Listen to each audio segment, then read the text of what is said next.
Hello everyone, I hope you're having a fantastic day. Today, Scotty and I and Glamdring are going to be unboxing the last of the Commander deck for the Lord of the Rings Tales of Middle-earth, and we are really excited for this one as well. We've gone and unboxed all the other three previous ones, and I must say that the Food and Fellowship with Frodo and Sam is really good and looks like to be so much fun. Was really well thought out, both from a flavor standpoint and also from overall good Precon to say the least. So we're excited to see what this one has inside. Thank you very much, Scotty, for that intro. Okay, so here we go. We will have a look now at Riders of Rohan with Eowyn, the Shieldmaiden, as its commander.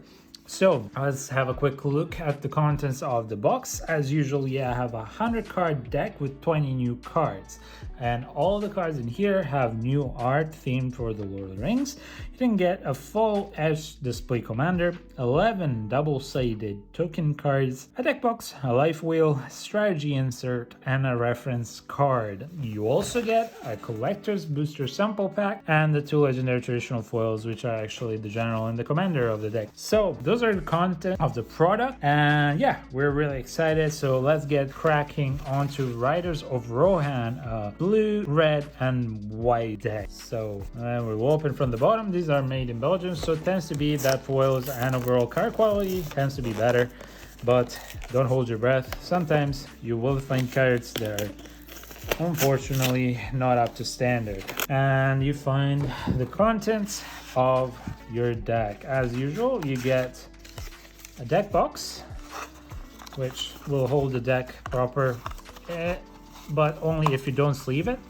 So realistically you will have to keep it as is and just maybe put some other cards inside. If you don't have any containers, it's useful for that. Otherwise, if you sleeve your cards, then it's not really worth it.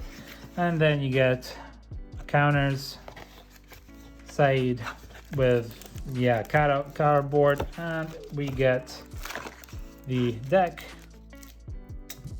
the tokens, sample pack, a spin down wheel, life counter, and an insert. So we'll have a look at the insert. These are really quick and nice and easy ways to get yourself acquainted with the deck and also with Commander. So this is Eowyn Shieldmaiden and how to play the deck, Commander rules. So for the Riders of Rohan, and then back here we have an intro to Eowyn and Aragorn, King of Gondor, as the commander and the general, and also the magic colors, the descriptions, and why they are tasked with the colors that you see. So if you want to pause, please go ahead.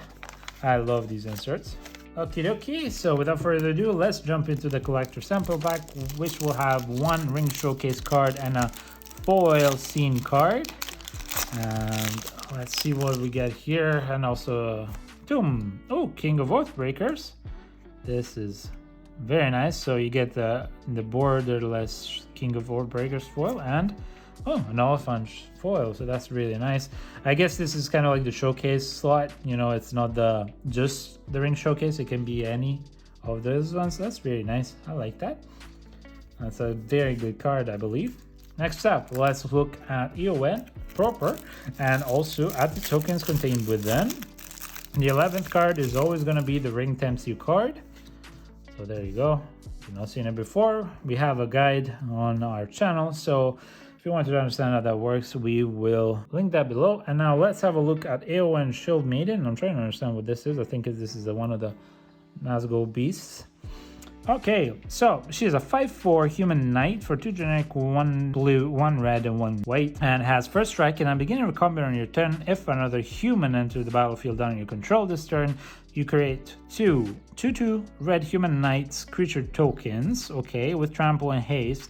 Then if you control 6 or more humans, draw a card. Okay, so that's very nice. Create humans or put humans into play. Okay, then at the beginning of your combat, you create 2 more human knight creature tokens, which is really great with trample and haste, and they stay, they don't get deleted at the end of the turn. And then if you control 6 or more, so this would be 1, 2, 3, 4. So next turn, realistically, you're gonna have a draw card effect. So that's a really, really good commander. It's a bit expensive. I would rather have had her a little bit smaller and less costs, but why not? I think it can be dealt with. Okay, so not bad. Next up, we get a human soldier,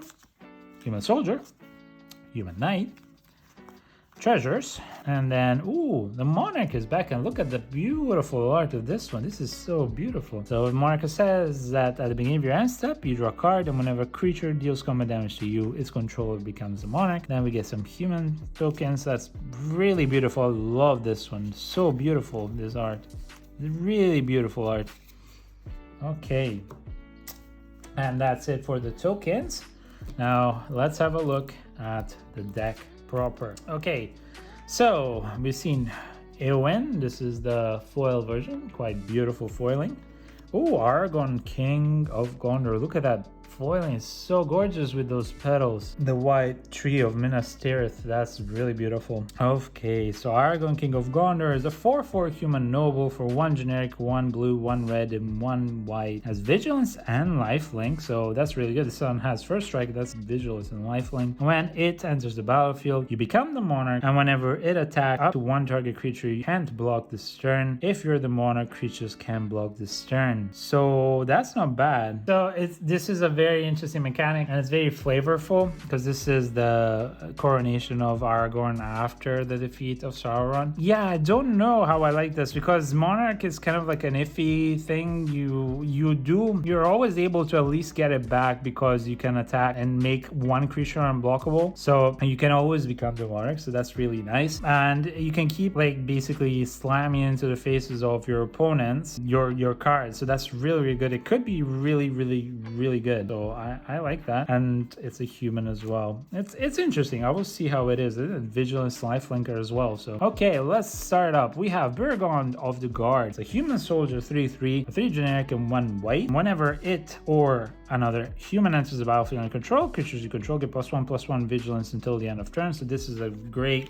human buffer. Champions of Minas Tirith. This is a 4/6 human soldier, 5 generic, 1 white. When it enters the battlefield, you become the monarch. At the beginning of your combat on each opponent's turn, if you're the monarch, that opponent may pay X, or X is the number of cards in their hand. If they don't, they can't attack you this combat. Wow, that's interesting. Now I would go more on the human tribal side myself, so I will keep the monarch card down here. It's not a bad idea if you want to keep the monarch card. This is kind of like a top end heavy card though, and from what I know, you want to be generating human tokens, be fast in the face, and then buff them up. So this is most of the smaller tribals, like the night tribal. So I would definitely state that this might be kind of a card, but keep it if you want to play the monarch. Gilren, Dunedain, Protector. This is a 2/3 human noble for 2 generic and 1 white. A legendary creature for 2. You tap it. As another target creature you control, you may return that card to the battlefield under its owner's control. If you don't at the beginning of the next end step, return that card to the battlefield under its owner's control with vigilance counter and a lifelink counter on it. Okay, that's interesting. You can give your cards vigilance and lifelink by putting them back into play.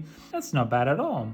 Great Host Reinforcement. This is a 1/1 spirit soldier, so this is not a human. It's a 3 generic and 1 white, has flying and ward 3. Wow. And when it enters the battlefield, exile target player's graveyard. Put a number +1/+1 counters on it equal to the number of creature cards exiled this way. It's okay. It's very specific. It can grow really big for sure, because if you play this, I don't know, turn 6, 7 definitely, but at the same time, if you're more focused on the tribal, it's something that maybe is not as great. LOTR Captain is a 3/1 human soldier for 3 generic and 1 white, has first strike, and when it or another human enters the battlefield under your control, tap target creature opponent controls. In the beginning of your upkeep, you create a 1/1 human white soldier creature token. So yeah, it's creatures like that over this one are much better for the whole entire deck. Next up, Archivist of Gondor. This is a 2/3 human advisor, 2 generic and 1 blue. When a commander deals combat damage, when your commander deals combat damage to a player, if there is no monarch, you become the monarch. Okay, and then at the beginning of your monarch's end step, that players draw a card. Okay, again, double-sided, double-edged sword. If you're not the monarch, you really want to become the monarch ASAP. Yeah, I would put it under here. As I said, monarch is kind of annoying. You're given an extra draw to whomever becomes the monarch, and this one adds to that, so it's a bit annoying. Denethor, the Stone Seer, 1/3 human noble for 1 generic and and 1 blue. And when it enters the battlefield, scry 2. Okay. Or 3 generic and 1 red. You tap the sack, and target player becomes the monarch. Then a third deals 3 damage to any target. Okay. So again, if you want to play the monarch, definitely you have a lot of it. Not bad. And then these are all humans. So the past 2 are humans, and they're not bad because it allows you to get more triggers for, you know, Eowyn and any tribal. So Fealty of the Realm is an enchantment aura, enchant creature, which it costs 4 generic and 1 blue. And when it enters battlefield, you become the monarch, and the monarch controls enchanted creature. Okay. And enchanted creature attacks each combat fable and can't attack you. Okay, so this is kind of like a spot removal that's really expensive. It won't be able to attack you, and it's always being controlled by the monarch. Again, I don't know. And Call for Aid is 4 generic and 1 red sorcery. Gain control of all creatures target opponent controls until the end of turn. Okay. Untap those creatures, they gain haste until the end of turn. You can't attack that player this turn. You can't sacrifice those creatures this turn. I mean, that's a broken way to do things. Yeah, you can't attack the player, but hey, I can attack 2 other players with all those creatures. Plus my creatures. Of course, you can't sack them, but you can still do something else. That's insane. Yeah, and I mean, you can always just wipe the board after that. That's really good. Nasty. Gimli of the Glittering Caves. This is a 1/1 dwarf warrior, 2 generic and 1 red. Double striker. Whenever another legendary creature enters the battlefield in control, you put a +1/+1 counter on him. And whenever it deals combat damage to a player, you create a treasure token. Okay, so it's not bad. It's a double striker. You can always do reconnaissance to be able to deal damage and take it out of harm's way. You would need to make this somehow bigger or unblockable, because then with, you know, example Aragon, then it really does help your engine. Otherwise, it's kind of a meh creature, and on top of that, it doesn't really have the human tribal effect for it, but it's okay. Boromir Gondor's Hope. This is a 3/4 human warrior for 2 generic, 1 white, 1 blue. Whenever it enters the battlefield or attacks, so you look at the top 6 cards of your library, you may reveal a human or artifact card from one, put it in your hand, put the rest of the bottom of your library in any order. This is a decent card. It's not broken, but it allows you to look at very, very good cards, and then you're like, oh, okay, yeah, I really need this human right now, so you just keep it in hand. Eowyn, King of Rohan, 2/2 human noble for 3 generic, 1 red and 1 white, has double strike. When it enters the battlefield, it enters with a +1/+1 counter on it for each other human you control. Wow, that's really good. And when it enters the battlefield, target player becomes a monarch. It deals damage equal to its power to any target. Wow, that's not bad at all. This is a good synergy. Even if the monarch part can stay there, you still don't need it. So it's really, really synergistic. Faramir, the Steward of Gondor, 2/2 human noble for 1 generic, 1 white and 1 blue. Whenever a legendary creature with mana value 4 or greater enters the battlefield under your control, you become the monarch. Then at the beginning of your end step, if you're the monarch, you create 2 1/1 white human soldier creature tokens. Okay, so again, monarch part, human noble, it costs 3, not bad. It allows you to create human soldier tokens. Yeah, it's not bad. It's definitely doing something. So you always want to become the monarch as much as you can. That's the whole gist of it. Now, 4th, Eorlingus is an X and red and white sorcery. You create X 2/2 red human knight creature tokens with trample and haste. Okay. However, 1 or more creatures you control, you combat damage to 1 or more players this turn, you become the monarch. So again, monarch interaction. That's pretty decent actually. Oath of Earl. Create 2 1/1 white human soldier creature tokens, and that's a saga, sorry. And then step 2, you create 2 red human knight creature tokens with trample and haste, and you get to put an indestructible counter on up to 1 target human, and you become the monarch. Then you have the Riders of Rohan, is a 4/4 human knight, 3 generic, 1 red and 1 white. When it enters the battlefield, you create 2 red human knight creature tokens with trample and haste, and then you can dash it in.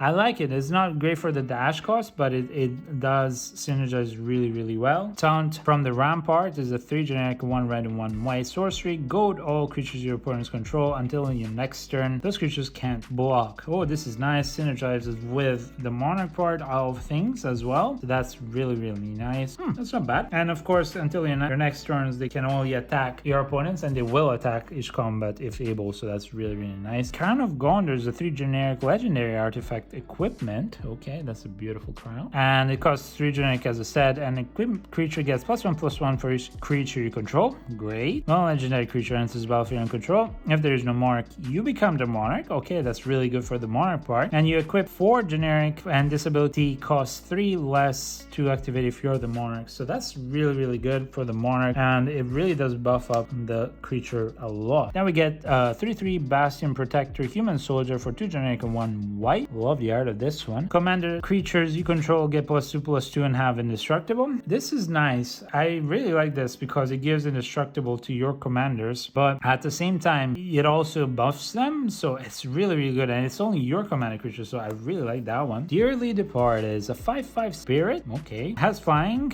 It costs 4 generic and 2 white. As long as it is in your graveyard, each human creature you control enters the battlefield with an additional +1/+1 counter on it, which means that even if it had no +1/+1 counters, it gets a 1/1 counter, and if it had a 1/1 counter, it gets an extra one. That's really, really nice. Better to have it in the graveyard, but that's really good interaction with humans. Frontline Medic is a human cleric 3/3 for 2 generic and 1 white, and has Battalion. Whenever Frontline Medic and at least 2 other creatures attack, creatures you control gain indestructible until the end of turn. Okay, so that's really nice because you're gonna have a lot of tokens, hopefully. We haven't seen a lot of token generation. Like, there's been a few spells. It's not a token generation deck per se, so it's a healthy amount, but you can definitely have this triggered fairly often. And then you can sacrifice him to counter target spell with X cost, and in its mana cost, unless his controller pays 3 generic more. So if it has X cost, this is a very specific counter. I don't know that you would use this. You can use it against the decks of the Precons. There are some spells like that, but otherwise you're not going to be using this as much. You're going to be using this more. So it's okay. It's definitely for the first ability that I would keep it. And we get Increasing Devotion for 3 generic and 2 white. Sorcery, create 5 1/1 white human creature tokens. There you go. If the spell was cast from graveyard, then create 10 of those tokens instead. That's really, really good.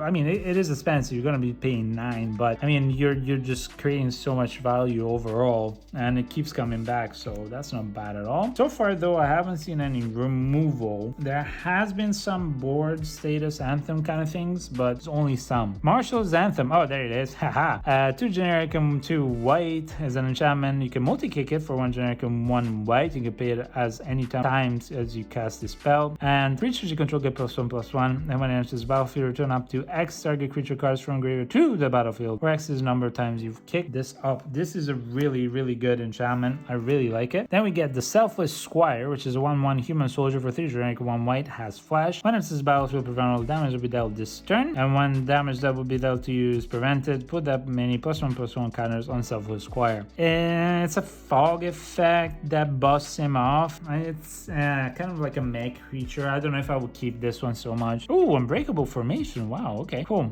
You get an Unbreakable Formation, 2 generic and 1 white. Instant, creatures you control gain indestructible until the end of turn. That's always good. Then you get an addendum. If you cast a spell during your main phase, you put a +1/+1 counter on each of these creatures and gain vigilance until the end of turn. So it's always good to either protect your creatures or to buff them up and protect them at the same time. This is the first instant that we see, so it's not bad at all. Verge Rangers, Human Scout Ranger, 3/3 first striker for 2 generic and 1 white. You may look at the top card of your library at any time. That's really good. As long as your opponent controls more lands than you may play lands from the top of your library. Wow, that's not bad. Yeah, it's good. Like, if you're behind on lands, this is a good card. It's always a human, so it synergizes. A 3/3 for 3 is a first striker on top of that, so definitely I would keep it, and it always gives you advantage. So, not always, but whenever you need it. Visions of Glory is a sorcery for 4 generic and 1 white. You create a 1/1 human white token for each creature you control. Okay, and you can flashback it for 10, and it costs X less, where X is the greatest mana value of commander you own on the battlefield or in the command zone. Okay, so it's not bad. I mean, it can be, I guess it could cost, instead of 10, it's gonna cost 5, so it's the same cost, and you create a go wide strategy for yourself. It's not bad. It's allows you to create tokens. It's an interesting way. It's pretty nice, actually. Weathered Wayfarer, 1/1 human nomad cleric for 1 white,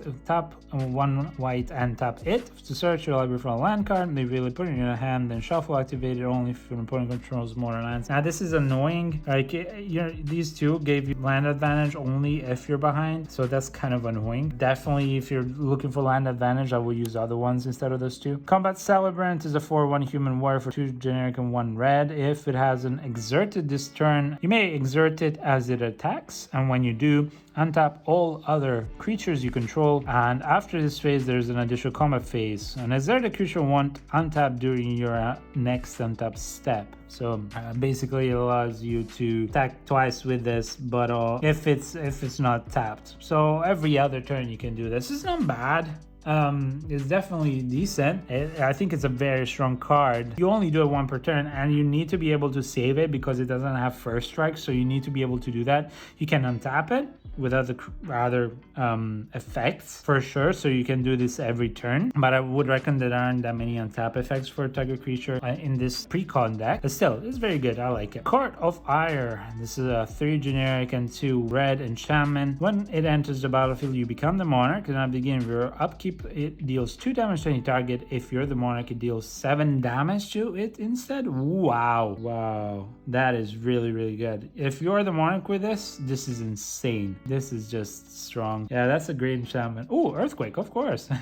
It deals X damage to each creature without flying and each player. Very nice. Simple removal. Board wipes. Everything, basically. Flame Rush Rider is a 3/3 human warrior for 4 generic and 1 red. When it attacks, you create a token that's a copy of another target attacking creature that's tapped, and attacking exile the token at the end of turn, and you can dash it in. Very decent card, and you can do that with Aragorn and other stuff. Granted, no, actually you can't do it with the legendary card because it doesn't make it non-legendary, but yeah, you can still do it for every other card. This is a decent one. Frontline Warmonger, that's not bad. 4/4/4/4 human warrior. Whenever one or more creatures attack one of your opponents or a planeswalker they control, those creatures gain menace until the end of turn. I mean, yeah, it gives menace to all of the creatures. That's really good because you're just saying, okay, well, you don't have any planeswalkers, I'll just hit you in the face. That's it, unless you're attacking a battle. So yeah, it's really nice. Harsh Mentor is a 2/2 human cleric for 1 generic and 1 red, and whenever an opponent activates an ability or not of an artifact, creature, or land on the battlefield, if it is an mana ability, it deals 2 damage to it.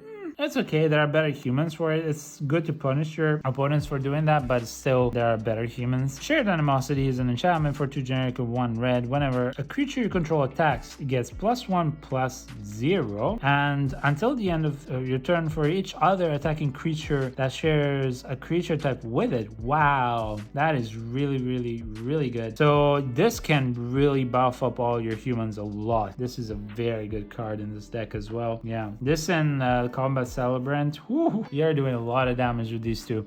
Zealous Conscripts is a human warrior, 3/3 for 4 generic and 1 red, has haste, and when it enters the battlefield, you gain control of target permanent until the end of turn, and that permanent gains haste until the end of turn. It's okay. It's expensive for what it does. There are better things for that. Ooh, Supreme Verdict. Nice. Sorcery cannot be countered. Look at that. That is so nice. The art is really cool. Cannot be countered. Destroy all creatures. That's a beautiful board wipe. Yes, again. Wow, we get the Door of Destinies reprinted. That's amazing. That's a 4 generic artifact. That is beautiful. And as it enters the battlefield, you choose a creature type. You will be humans. And when you cast a spell with chosen type, you put a charge counter on this one, and it anthems the creature you control of the chosen types for each charge counter. That's insane. This is gonna stack up like huge. Really beautiful card. Really beautiful. Oh, and of course, yeah, Vanquisher's Banner, another great one. Another great anthem effect. For 5 generic, as an artifact when it enters the battlefield, you choose a creature type. Creatures with the chosen type get anthem, so +1/+1. And whenever you cast a creature spell of the chosen type, you draw a card. 2 extremely good cards, absolutely, for any tribal deck. Battlefield Forge, that's classic. That's really nice. Clifftop Retreat, a great reprint as well. Exotic Orchard, Furycom Snarl. Oh, Glacier Fortress, of course. This is a beautiful reprint. Very nice card, and also with the art is beautiful. Port Town. All right. Then we get Prairie Stream. Sulphur Falls, another great reprint. Throne of the High City. Tap to add 1 generic, 4 and tap it to sacrifices to become the monarch. Okay, so that's a monarch ability. Windbrisk Height with Hideaway 4 enters the battlefield tapped. You tap to add 1 white and then 1 white and tap. You play the exile card without paying its mana cost if you attack with 3 or more creatures this turn, which is going to be really easy with this deck. Then we start seeing some of the main expansion cards. Lost to Legend, 2 white instant that put target non-land historic permanent into owner library, 4 from the top. Not great, and you don't have a lot of instants. This is a second instant that I'm seeing, so this is kind of meh. Arkenbrand, Lord of Westwold, is a 3/3 human soldier for 3 generic and 1 red. When it enters the battlefield or whenever another human enters the battlefield in control, creatures you control get +1/+0 until the end of the turn, so this is really good and really synergistic with that. Bashing Light, of course, enchantment for 2 generic and 1 white. Enters the battlefield, you exile target non-land permanent, and opponent controls until this leaves. It's a prison. There are better effects. I don't like prisons in Commander because they can be removed. I'd rather just have proper removal. So that's another thing that I might just take out. Fiend Hunter is a human cleric, is a 1/3, 1 generic and 2 white. When it enters the battlefield, you may exile another target creature, and when it leaves the battlefield, you return the exiled creature. So another prison. There are better effects, I guess, if you need them. I mean, it's a human cleric effect with a prison, so at least this one gets buffed. I would keep this over the other one for sure. Palace Jailer, human soldier, is a 2/2 for 4, so that's expensive. And when it enters the battlefield, you become the monarch. Okay, and when it enters the battlefield, that target creature opponent control until an opponent becomes the monarch. No. This is not good. Yeah, it gives you monarch, but you just exile something just for as long as you become the monarch. This is just too risky. You want that card exiled, and this is what I would use instead. Path to Exile, 100%. Beautiful card. Great spot removal. Oh, Sunset Reverie is 1 generic, 1 white sorcery. If an opponent has more life than you gain 4 life. If it controls more creatures. If an opponent controls more creatures than you create 2 1/1 white human creature tokens, and if an opponent has more cards in hand than you, draw a card. Not bad actually. It gives you some advantage. Oh, Source of Pleasures. Beautiful. Part removal. Village Bell Ringer as a human scout. Flash 1/4 for 2 generic and 1 white. And when it enters the battlefield, you untap all creatures you control. That's actually not bad. I would keep it because it's a human. It allows you to basically become like, I'm gonna defend with all my creatures and just gonna slam you in the face with it. Otherwise, like, there are better cards. If you don't want to play that gimmick, there are better cards. Like, you don't have to keep this one necessarily. Prince Imrahil, the Fair, 2/2 human noble for 1 white and 1 blue. Whenever you draw your second card each turn, again, you have Eowyn that allows you to do that, and some other cards in the deck that allow you to do that. Create a 1/1 human white soldier creature token. That's really good. Next we have Humble Defector, Human Rogue. It is a 2/1, tap to draw 2 cards, target opponent gains control of him, and activate only during your turn. 1 generic and 1 red. I don't like giving the opportunity to draw 2 cards to my opponent, so I wouldn't play it. The Indian King of Rohan is a human noble 2/3 for 1 generic, 1 red and 1 white. When it enters battlefield or a human enters battlefield, target creature gains double strike until the end of turn. Decent, definitely very decent, and a human deck because it gives double strike to a specific human, and if you play a lot of tokens, then you can give double strike to everything, so very nice. Arcane Signet, of course. Command Sphere.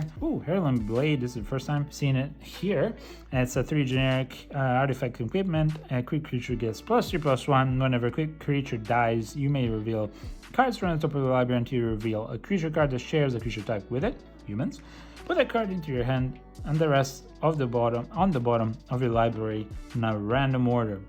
Not bad. It's in your hand. It's not that great. I thought if it was in play, that would have been much better. Herald's Horn. That's really good. And Tribe. This has a lot of the best tribal cards. Anthem that I really wanted to do and get. And just overall best tribal. This one allows for everything to cost 1 generic less of the creature type you've chosen.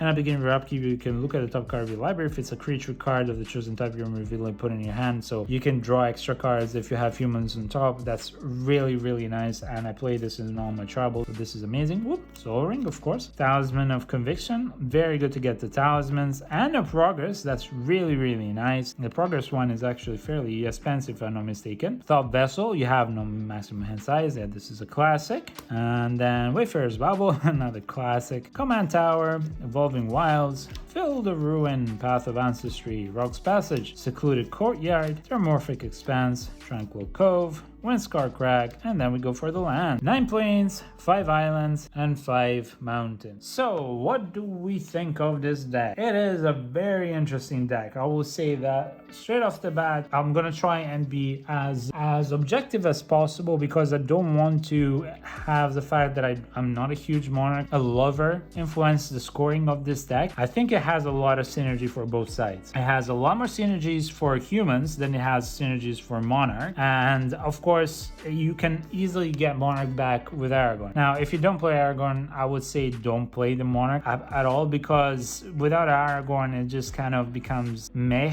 And of course you can have him as your main guy, so your main commander, but realistically you want to keep Eowyn because of the amount of humans that you get in here, and Aragorn is great to then assure that you stay the Monarch, but it's very risky to play the Monarch cards until you have Aragorn in play, so just keep that in mind. Either way, this is a very synergistic deck. Looking at it objectively, it has a great amount of synergy between Monarch and humans. It has a lot of anthems, and you know, it even has the horn, which is amazing. I think the only thing that it's lacking in is protection for creatures on your side, board wide to phase them out, to give them indestructible, stuff like that. So definitely you will want to invest in that. And it's also, I wouldn't say lacking in the mana part because it has the talisman, so that's fairly decent, but it is lacking in the spell removal. I mean, in the end you only get 4 instants, so if you want to start having more draws effects or just better overall interaction to get through your deck quicker and get the right cards, you're gonna have to change up some of the sorceries and get more instants in.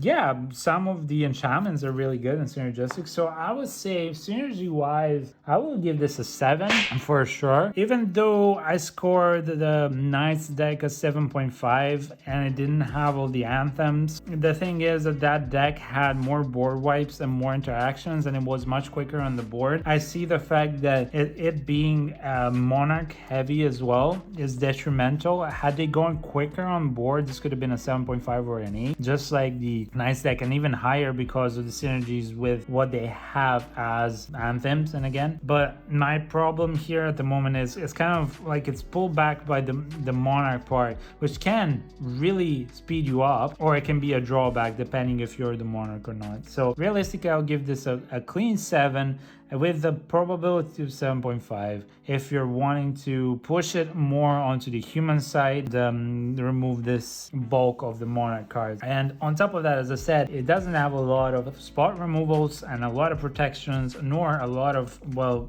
overall wipes.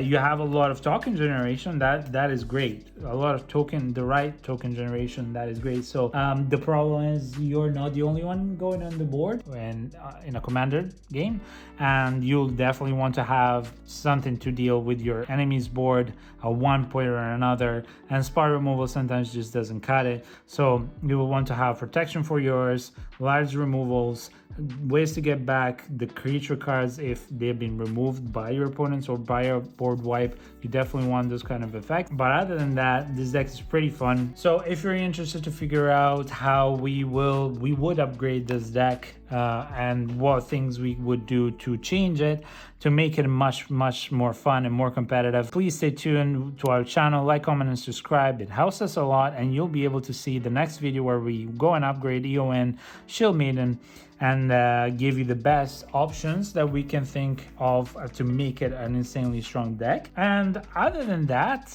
we thank you very much for your time. Hopefully you've enjoyed it. We'll see you next time on the next video. Until then, be good, be kind, and thank you very much. Bye!